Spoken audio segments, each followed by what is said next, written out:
നല്ല കുമ്പസാരത്തിന് വേണ്ട കാര്യങ്ങൾ 5. പാപങ്ങളെല്ലാം ക്രമമായി ഓർക്കണം. പാപങ്ങളെക്കുറിച്ച് പശ്ചാത്തപിക്കണം. മേലിൽ പാപം ചെയ്യുകയില്ലെന്ന് പ്രതിജ്ഞ ചെയ്യണം. ചെയ്തുപോയ മാരക പാപങ്ങളെങ്കിലും വൈദികനെ അറിയിക്കണം. വൈദികൻ പറയുന്ന പ്രായശ്ചിത്തം നിറവേറ്റണം. കുമ്പസാരത്തിനുള്ള ജപം.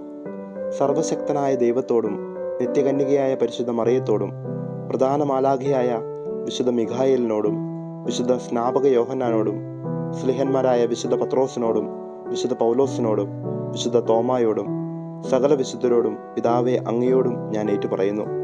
വിചാരത്താലും വാക്കാലും പ്രവൃത്തിയാലും ഞാൻ വളരെ പാപം ചെയ്തുപോയി. എൻ്റെ പിഴ, എൻ്റെ വലിയ പിഴ.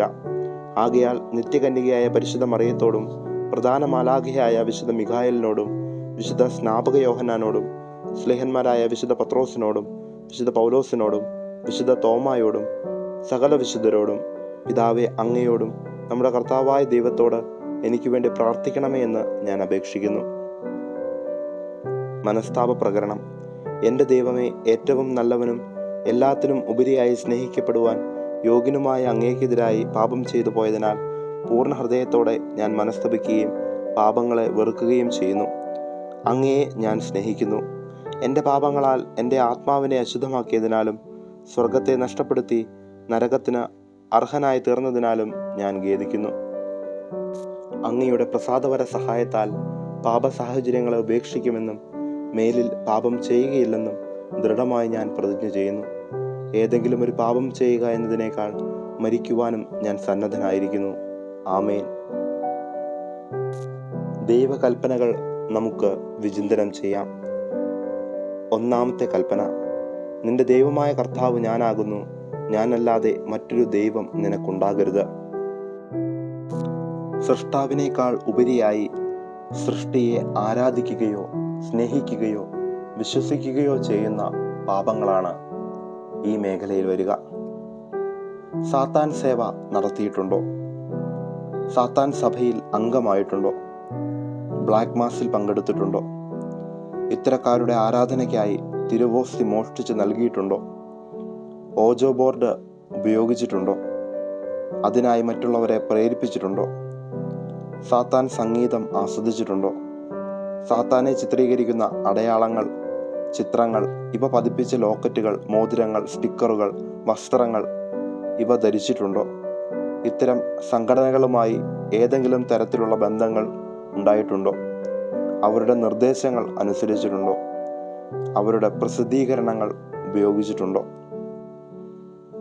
അന്യദൈവങ്ങളെ ആരാധിച്ചിട്ടുണ്ടോ? അവയോട് അടുപ്പമോ വണക്കമോ കാണിച്ചിട്ടുണ്ടോ? വിഗ്രഹങ്ങളെ ആരാധിച്ചിട്ടുണ്ടോ? അവയ്ക്ക് നേർച്ച കാഴ്ചകളോ വഴിപാടുകളോ നേരിട്ടോ മറ്റുള്ളവർ വഴിയോ സമർപ്പിച്ചിട്ടുണ്ടോ? വിഗ്രഹങ്ങൾക്കർപ്പിച്ച വസ്തുക്കൾ ഉപയോഗിച്ചിട്ടുണ്ടോ? മന്ത്രവാദം, കൂടോത്രം, ക്ഷുദ്രവിദ്യ, സേവ എന്നിവയിൽ ആശ്രയിച്ച് മന്ത്രവാദികൾ, കൂടോത്രക്കാർ, വെളിച്ചപ്പാട്, മുസ്ലിയാർ, സേവക്കാർ, കണിയാന്മാർ, ജാതകമെഴുതുന്നവർ, പ്രശ്നം വയ്പ്പുകാർ, ജ്യോത്സ്യന്മാർ തുടങ്ങിയവരെ സമീപിക്കുകയോ അവരുടെ നിർദ്ദേശങ്ങൾ അനുസരിച്ച് പ്രവർത്തിക്കുകയോ ചെയ്തിട്ടുണ്ടോ? ഇത്തരക്കാർ പൂജിച്ചു തന്ന മന്ത്രത്തകിട്, ഏലസ്, ലോക്കറ്റുകൾ, ചരട് തുടങ്ങിയവ ധരിക്കുകയോ അതല്ലെങ്കിൽ ആനവാൽ മോതിരം, ഭാഗ്യക്കല്ലുകൾ മുതലായവ ശരീരത്തിൽ ധരിക്കുകയോ കൈവശം വയ്ക്കുകയോ ചെയ്തിട്ടുണ്ടോ? കൂടോത്രം തുടങ്ങിയ ദുരാചാരങ്ങൾ നടത്തുകയോ അതിനായി ആഗ്രഹിക്കുകയോ ആരെയെങ്കിലും അതിനായി പ്രേരിപ്പിക്കുകയോ ചെയ്തിട്ടുണ്ടോ? കൂടോത്രവുമായി ബന്ധപ്പെട്ട വസ്തുക്കളോ പഞ്ചലോഹങ്ങൾ കൊണ്ടുള്ള വസ്തുക്കളോ മന്ത്രവാദികൾ, കണിയാന്മാർ തുടങ്ങിയവർ പൂജിച്ച ഏതെങ്കിലും വസ്തുക്കൾ വീട്ടിലോ പറമ്പിലോ സ്ഥാപനങ്ങളിലോ കുഴിച്ചിടുകയോ കൈവശം വയ്ക്കുകയോ ചെയ്തിട്ടുണ്ടോ? ദൈവത്തിൽ ആശ്രയിക്കേണ്ടതിന് പകരം വാരഫലം, രാഹുകാലം, കൈനോട്ടം, മുഹൂർത്തം, നാൾനോട്ടം, നക്ഷത്രഫലം, ജാതകം, മഷിനോട്ടം, പക്ഷിശാസ്ത്രം, കബഡി നിരത്തൽ, ജ്യോതിഷം, മുഖലക്ഷണം, ശകുനം, നിമിത്തം, ഗ്രഹനില തുടങ്ങിയ അന്ധവിശ്വാസങ്ങളിലും ദുരാചാരങ്ങളിലും വിശ്വസിക്കുകയോ അതനുസരിച്ച് പ്രവർത്തിക്കുകയോ ചെയ്തിട്ടുണ്ടോ? ഇവയ്ക്കായി മറ്റുള്ളവരെ പ്രേരിപ്പിച്ചിട്ടുണ്ടോ? പ്രപഞ്ചശക്തികളായ സൂര്യൻ, ചന്ദ്രൻ, ഗ്രഹങ്ങൾ, വായു, കടൽ, നദികൾ, അഗ്നി, മൃഗങ്ങൾ, ഇഴജന്തുക്കൾ, പക്ഷികൾ തുടങ്ങിയ സൃഷ്ടികളെ പൂജിച്ചിട്ടുണ്ടോ? അന്ധവിശ്വാസങ്ങൾ: പൂച്ച വിലങ്ങനെ ചാടുന്നത്, പല്ല് ചിലയ്ക്കുക, വലതുകാൽ വെച്ച് കയറുക, ഒന്ന് പിഴച്ചാൽ 3, നിറകുടം, കാലിക്കുടം, 3 പേർ ഒരുമിച്ച് പോയാൽ 4ാമത്തെ പെണ്ണ്, കണി കാണൽ, കൈനീട്ടം ഇത്തരത്തിലുള്ള അന്ധവിശ്വാസങ്ങളിലും ദുരാചാരങ്ങളിലും ആശ്രയിച്ചിട്ടുണ്ടോ? ദൈവപ്രീതിയേക്കാൾ മനുഷ്യപ്രീതിക്ക് പ്രാധാന്യം കൊടുത്തിട്ടുണ്ടോ?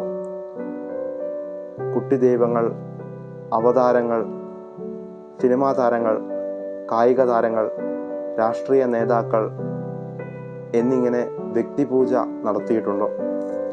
പ്രസ്ഥാനങ്ങൾ, പ്രത്യയശാസ്ത്രങ്ങൾ, അധികാരികൾ, ജീവിത പങ്കാളികൾ, മക്കൾ, മറ്റു കുടുംബാംഗങ്ങൾ, കൂട്ടുകാർ തുടങ്ങിയവർ നമുക്ക് വിഗ്രഹങ്ങളായി മാറിയിട്ടുണ്ടോ?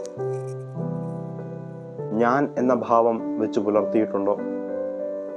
ഞാൻ സ്വയം വിഗ്രഹമാകുന്ന അവസ്ഥയുണ്ടോ? അധികാരം, സ്ഥാനമാനങ്ങൾ, സൗന്ദര്യം, ആരോഗ്യം, വിദ്യാഭ്യാസം, സമ്പത്ത്, കഴിവുകൾ, കുടുംബമഹിമ തുടങ്ങിയത് ഓർത്ത് അഹങ്കരിച്ചിട്ടുണ്ടോ? മുൻകോപമോ മർക്കടമുഷ്ടിയോ പിടിവാശിയോ ഉണ്ടായിട്ടുണ്ടോ? സ്വന്തം അഭിപ്രായങ്ങളും തീരുമാനങ്ങളും മുറുകെ പിടിച്ച് അന്യരെ അവഗണിച്ചിട്ടുണ്ടോ? അവരെ പരിഹസിച്ചിട്ടുണ്ടോ? കുറ്റം വിധിച്ചിട്ടുണ്ടോ? കുറ്റം പറഞ്ഞിട്ടുണ്ടോ? തിരുത്തലുകൾ സ്വീകരിക്കാതിരുന്നിട്ടുണ്ടോ? എളിമയില്ലാത്ത അവസ്ഥ ഉണ്ടായിട്ടുണ്ടോ? സ്വയം പുകഴ്ത്തുകയോ പൊങ്ങച്ചം പറയുകയോ ചെയ്തിട്ടുണ്ടോ? സ്വന്തം ഇഷ്ടങ്ങൾക്ക് മാത്രം പ്രാധാന്യം കൊടുത്ത് മറ്റുള്ളവരെ അവഗണിക്കുകയോ സ്വാർത്ഥമായി സ്നേഹിക്കുകയോ ചെയ്തിട്ടുണ്ടോ? നേട്ടങ്ങൾ ദൈവദാനങ്ങളാണെന്ന് തിരിച്ചറിഞ്ഞ് ദൈവത്തിന് നന്ദി പറയാതെ സ്വന്തം മേന്മയായി കരുതി അഹങ്കരിച്ചിട്ടുണ്ടോ? പണം, വരുമാന മാർഗങ്ങൾ, ജോലി, കൃഷിയിടം, ബിസിനസ് എന്നിവയ്ക്ക് ദൈവത്തെക്കാൾ ഉപരി പ്രാധാന്യം കൊടുത്തിട്ടുണ്ടോ? ധൂർത്തടിക്കുകയോ ആഡംബര ജീവിതം നയിക്കുകയോ സുഖലോലുപത, മേക്കപ്പ്, വസ്ത്രധാരണത്ത്, ഇഷ്ടഭക്ഷണം, ആഭരണങ്ങൾ, വാഹനങ്ങൾ, പാർപ്പിടം ഇവയെല്ലാം വിഗ്രഹങ്ങളായി മാറിയിട്ടുണ്ടോ? ലഹരി വസ്തുക്കൾ, ദൈവം വിലക്കിയ മദ്യമോ മയക്കുമരുന്നോ, കഞ്ചാവ്, പുകവലി, പാൻ മസാല, മുറുക്ക്, ചീട്ടുകളി, പൊടിവലി തുടങ്ങിയവ ദൈവത്തെക്കാൾ ഉപരി പ്രാധാന്യം നേടിയിട്ടുണ്ടോ? സിനിമയോട് കടുത്ത ഭ്രമമുണ്ടോ? ടെലിവിഷൻ, മൊബൈൽ ഫോൺ, ഇൻ്റർനെറ്റ്, മറ്റു മാധ്യമങ്ങൾ എന്നിവയുടെ നിയന്ത്രണമില്ലാത്ത ഉപയോഗത്തിന് അടിമയാണോ നാം? ഇവയെല്ലാം വിഗ്രഹാരാധനയാണ്.